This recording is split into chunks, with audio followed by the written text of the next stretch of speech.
Castillo con unha muller que se chama Maruja do Castillo, filla da tía Pastora, que era leiteira, a sogra. O Pepe era da de Chenlo e tiña unha moto.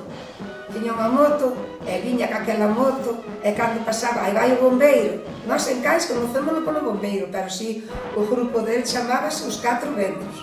E por certo, que tocaban moi ben. Terribles, o chocolá viu varias veces pa Cans. A Tomasa de Ganade, Os Catro Ventos tamén, sí, o Pepe do Castillo, e Marisol, e o Rafa, e eso, sí. Eso me acordo de todo eso, sí. Os Catro Ventos era, bueno, un dos cabecillas, Pepe. O Pepe o bombeiro, o home da Maruja do Castillo, eso fora o bombeiro. E, bueno, eso era a risa con él, era un espectáculo. Tocaba, cando era así, pois collían e metían cousas dentro do saxofón para oír tocar o saxofón que non lle fixera ruido, que non tocara. E entón ele incomodaba, sobre todo, o que querían eles era mirar un incomodado. Porque facía falta para a Semana Santa un bombeiro, non había nadie. Entonces, ele como estaba un pouco máis adiantado, o Carracedo, que era o director de música de Julás e de Porriño, dixolle: José, vas ti a tocar o bombo, así que ensaia con nós. Entón, puxamos a Anitos a ensaiar, e eu como. Pero no momento chegou e o señor José Carracedo dixolle: José, que tes aí? Que tiña aí de notas para tocar. Dixo: un chin e un pum. E nari puxan o bombeiro. E quedou o bombeiro, ata a vida.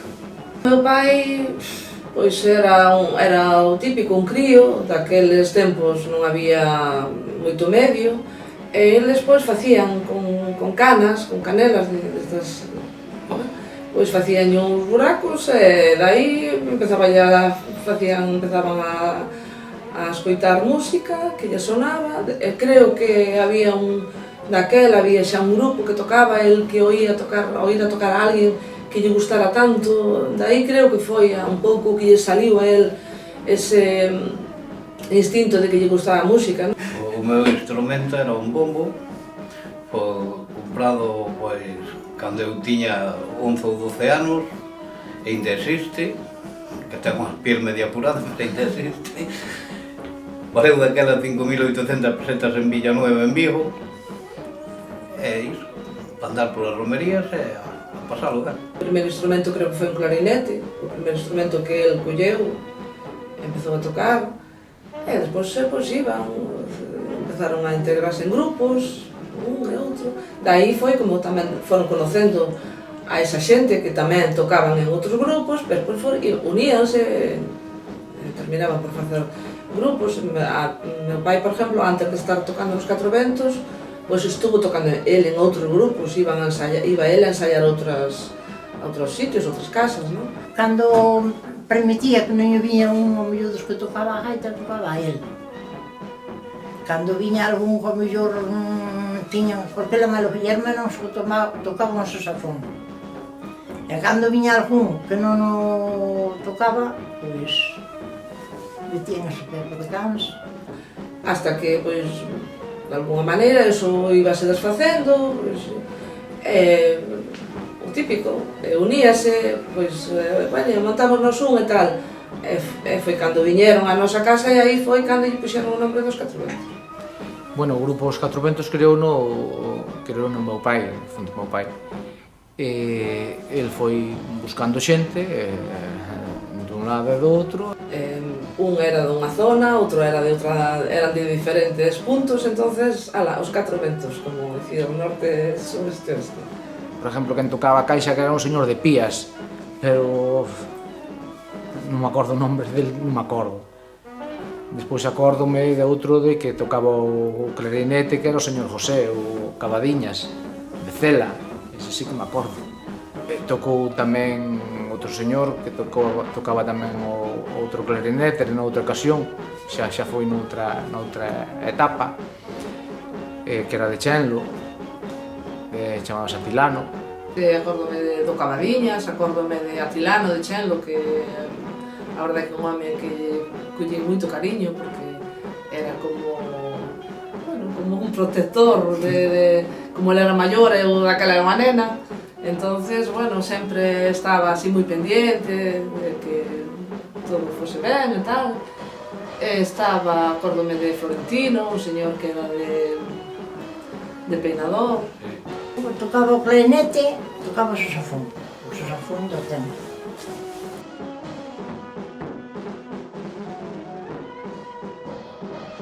Cantas veces dicía eu que dejara iso, non había maneira. Mira,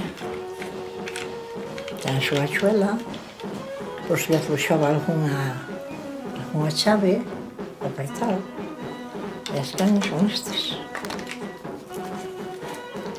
Bueno, había teu pai, tamén tocou con papá. Sí. O Fernando, o Benito, Fernando tocaba o saxo, Benito tocaba o bombo e os platillos. Sempre tuvo o geiteiro, ese que eran os terribles de Pontellas. Despois puxeron os terribles de Porriño e aí seguiu toda a vida hasta que falleceu. Eran os terribles, sí. O Fernando e tres ou cuatro máis. Foi Fernando arrimois ao Pepe, ao do Castillo. Se lle facía falta os terribles de Porriño iban de Cans, se lle facía falta o de Cans iban dos terribles de Porriño. Eles viñan a ensaiar a nosa casa, entonces aí, isto que un día te pos con eles e tal, a cousa foi indo, hasta que no momento dado saldría por aí, pero... Sempre se ensaiou na casa de meus pais. Entonces, xa sempre o vivín de pequeno. Eles xa levaban anos tocando. Despois incorporeime eu e, bueno, fun a máis, pero en principio eran eles os que tocaban. Nunha ocasión hubo tamén un señor que tocaba gaita, non me acordo como se chamaba. Meu pai estaba co saxo, depois non había moitas gaitas, non había, era máis saxos, clarinetes. E despois, máis tarde, incorporeime eu. Eu empecé ca batería. Catro Ventos levou varias fases, varias modificacións. Antes tocaban a caixa e o bombo e platillos, despois hubo outra época cando eu estuve en que tocaba a batería, despois outra época tamén volveuse outra vez a caixa e platillos. Que moitas veces meu irmán e eu recordámola así, cando estamos, unha vez fóramos a tocar, fóramos pa Vigo a tocar, fóramos a tocar, e nós é un grupo, e tocáramos 8 días seguidos. Entonces, claro, nos tiñamos as cancións malladas, aquilo salíanos aquilo a perfección. Ao cabo deses 8 días había unha festa que era a festa de San Cosme, entonces aí nós tiñamos que ir a tocar con outro grupo. Entonces tiñamos unha certa rivalidade cos terribles de Pontellas, creo que se chamaba. A ver, rivalidade sana en tema de música, non? Entonces era como Celta Coruña, era unha rivalidade musical. Para nos aquilo servimos de ensayo, pues te podes imaginar. E bueno, naquela éramos unha paliza musical tremenda. Pois claro, a nos saliu nos bordado todo. Entonces, bueno, sempre nos quedou así eso como un pouco, porque os outros como que se tiñan ou tocaban mellor que nós, ou non sei que, non? Entonces eso a nos encheunos, non? Como que dicindo, anda, que hoxe... ya estás. Porque nos salía mallado.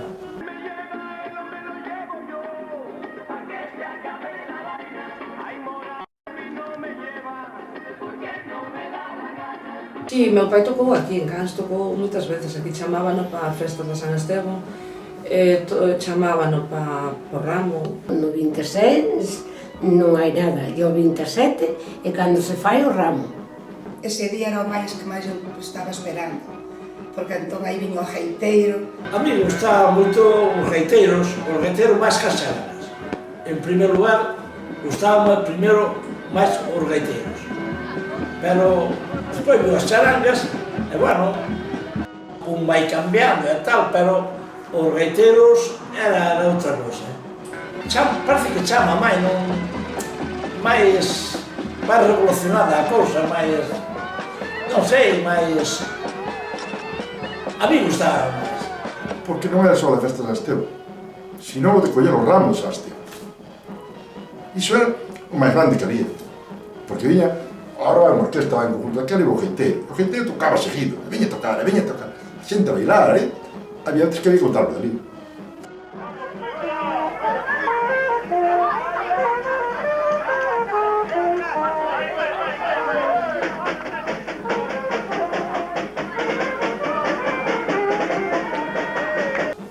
Cando tiñan que tirarles unha procesión, tiraban unha procesión. Iban pasacalles que lle chamaban deses cando van polas portas. No ramo de cans, por exemplo, primeiro había que facer o que se suele facer ainda hoxe en día, facer un recorrido pola parroquia, por todos os barrios, por casi todos, tocando en algunhas casas, incluso che puñan rosca, viño, ainda botaban uns bailes ali con nós. O día do ramo, todos os anos, cando pasan por aquí, paran, e a primeira casa que veñen é aquí. Eu pola mañá xa me levanto cedo, xa lle poño unha pouca de rosca, un pouco de viño blanco, un pouco de licor café, e o que faga falta. E despois xa marchan todos contentos, porque no mes de Navidad fai moito frío, e eles marchan contentos. E a veces hasta lle fago café e todo.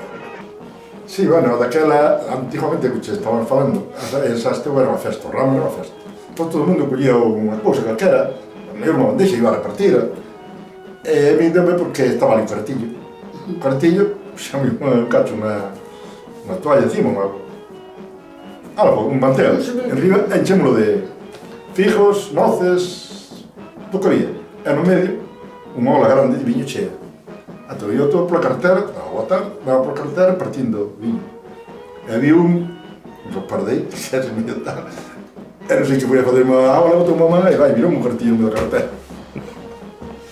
Justa mir á casa do mayordomo e vir ca xente toda a tocar o que me dean coas cunchas ou o que pas palmas ou o que sea. Eu vivo iso, vivo. Pois viñamos a Cans, pola parroquia, a recorrer a parroquia, de casa en casa, despois a comer, e despois, pois, ata a entrega do ramo.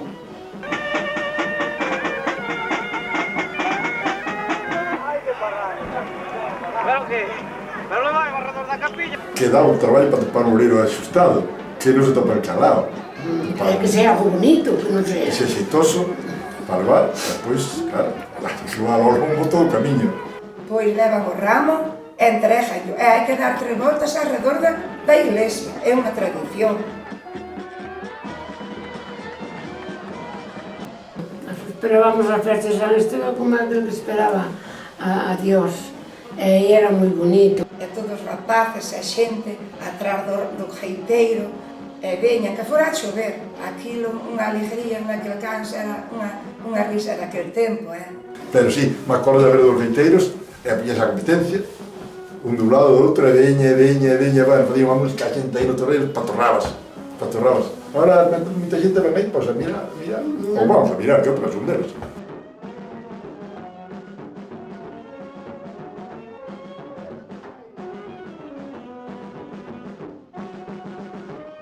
A mí gustaba moito bailar. Eu non o quería, non o quería porque non sabía bailar.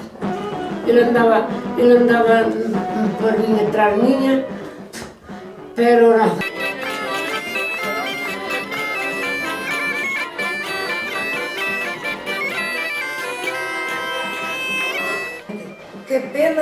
Que pena, que non vivir así a unha hora, isto que se viva ahora en Cans, e que sempre vamos á casa del, o sábado, cando vamos facer o recorrido no festival, e paramos ali con Xurxo Souto, e dice, aquí é a casa dos 4 ventos. Somos un pobo de artistas. Os ensaios ensaiábamos aí na casa de Pepe. Sí, o ensaio era moi peculiar. Eles tocaban todo por oído. Entonces, o que facían era poñer un radio casero a tocar, reproducían a canción, escuitaban 2 ou 3 veces e despois xa enseguida xa eles xa quitaban a canción. O sea, non salía mellor na totalidade perfecta, pero xa se aproximaba bastante, verdad? Bueno, eso foi unha cinta que foi un día que se estaba ensayando, entonces puxos unha cinta a gravar, pois para escoitar como salía. Claro, entonces unhas saldrían mellor, outras salían peor, en fin. E si hai unha cinta que está un pouco bella porque os anos a deterioraron un pouquiño, pero bueno, aí está, e igual se pode recuperar unha canción dai ou algo, non sei. Pois puxena 2 veces e 2 veces me rompeu, entonces volveuse a tratar de unir e agora está intocable para, se se quere de alguma maneira recuperar, pois tamén que non a acabe de estropear. Me gustaría, a verdade que me gustaría moito recuperar todo iso, porque me emociona escoitar todo eso, revives esa barullada que facíamos na casa do ensayo, e bueno, pero non sei, eso habrá que mirar, se se pode recuperar ou non.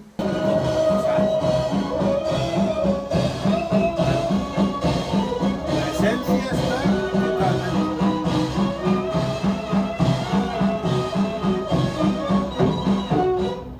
Era unha cinta que cando estábamos no día do ensayo metíamos cinta e a ver, por máis que nada por despois escoitar como salía, se salía ben, se tal, non era, a ver, nin siquiera se estaba aí esmerando porque estábamos grabando ni nada, simplemente se estaba tocando, metíaselle o dedo para ver despois como soaba a canción, nada.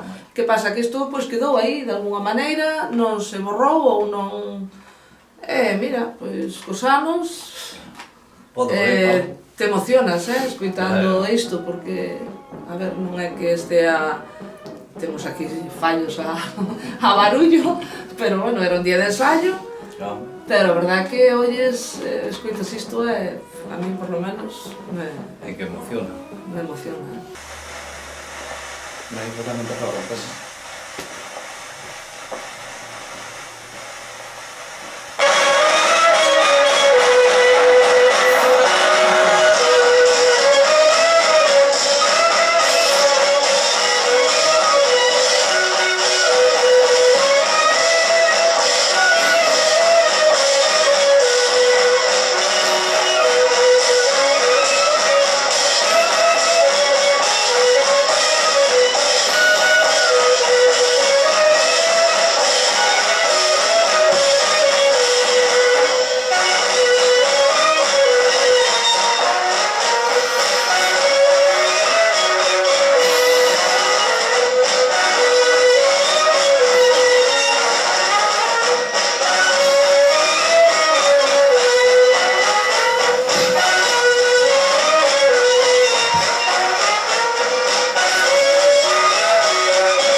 Nós dentro do que nós estábamos facendo, queríamos facela todo máis mellor que se podía.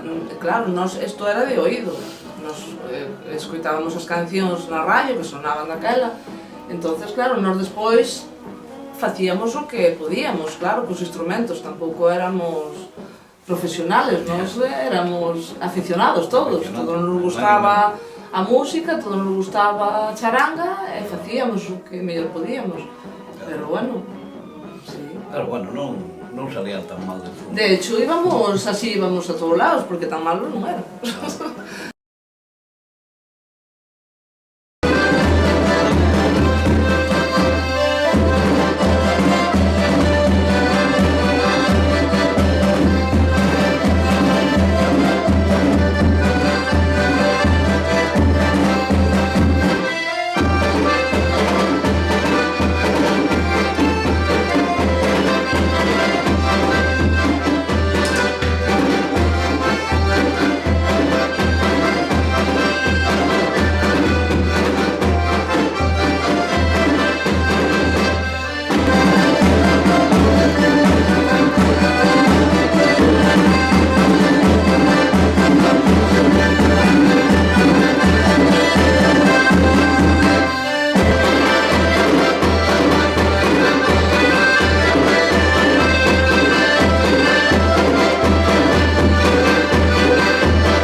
Venga, unha máis.